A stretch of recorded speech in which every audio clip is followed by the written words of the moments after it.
Can a tiny field mouse with its small teeth really chew its way through a massive, solid iron beam?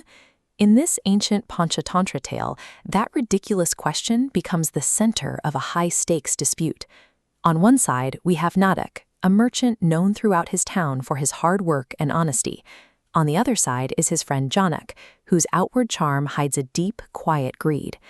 After hitting a rough patch in his business, Nadak decides to travel to a distant city to rebuild his fortune. Before he leaves, he takes his last remaining asset, a heavy iron balance beam used for weighing goods, and asks Janak to keep it safe until his return. Nadak hands over his only safety net, assuming their relationship is built on mutual respect. Business and friendship both break down entirely the moment that baseline of integrity disappears. Years go by. Nadak's trip is a success, and he eventually returns home wealthy and ready to start fresh. Naturally, he visits Yanak's shop and politely asks for his iron beam back. But Yanak has a problem. He secretly sold the expensive iron beam and pocketed the cash. To cover his tracks, he puts on a sad face and tells Naduk a fabricated story. A plague of mice got into the warehouse and ate the entire solid piece of iron. This chart shows the exact biological limits of a mouse compared to the structural properties of iron. A mouse's incisors are coated in hard enamel, which is great for gnawing wood, but they only rank about 5.5 on the Mohs hardness scale. Iron's sheer atomic density makes it physically impossible to break down, let alone digest an entire beam. Naduk spots the lie, but realizes a crucial problem. He has no physical proof. If he yells, Yanak will stick to his story, and Naduk leaves empty-handed. When you are handed a blatant lie and lack the evidence to disprove it on the spot, reacting with raw emotion plays right into the liar's hands. You need a different tactic. Naduk's response is calculated. Instead of arguing, he forces a smile and nods understandingly, telling Yanak that these things happen, and there's no use crying over spilled milk. Later, Naduk mentions heading to the local winding river to bathe, asking to take Yanak's young son for fresh air. Yanak agrees, but Naduk instead takes the boy to a trusted friend's house, keeping him perfectly safe but hidden. This sets the stage for a parallel deception. Naduk returns to town alone, looking completely frantic. When Yanak asks where his son is, Naduk makes a wild claim. He says a giant hawk swooped down out of the sky, grabbed the boy by his clothes, and carried him away. Notice what Naduk is doing here. This diagram illustrates how he is matching Yanak's data points perfectly. An average hawk can carry about half its body weight, maybe 2 or 3 pounds. Lifting a human child is aerodynamically impossible. By choosing a lie that is exactly as ridiculous as iron-eating mice, Naduk weaponizes Janak's own absurdity against him. If you match a deceiver's flawed logic rule for rule, you force them into a corner.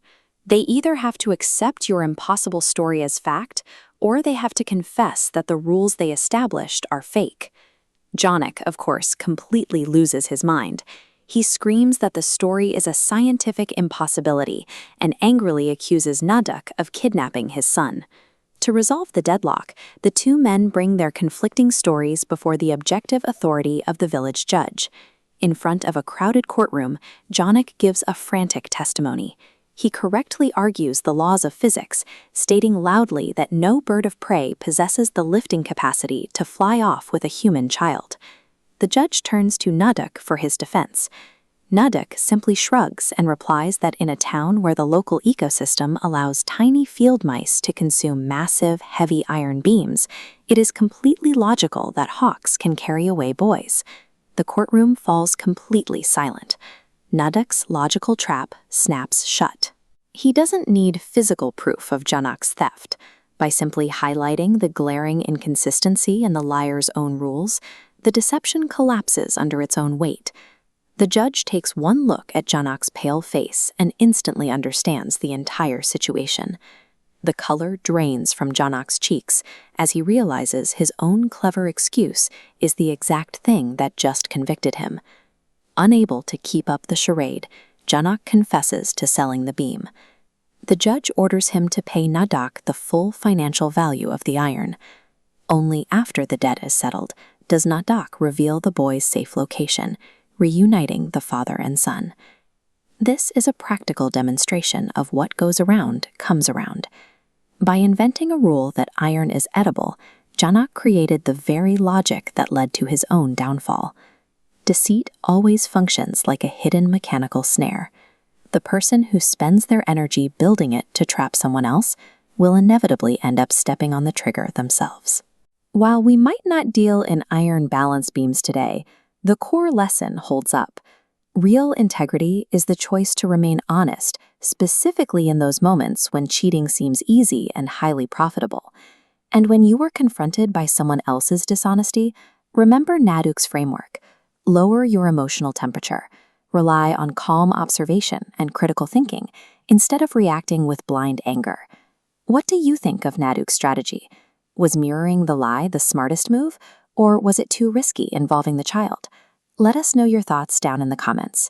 If you enjoyed breaking down the logic behind this ancient tale, hit the like button, share this video with a friend, and make sure to subscribe to the channel, because at the end of the day, true justice is rarely achieved by the person shouting the loudest. It goes to the quiet power of a calm, logical mind.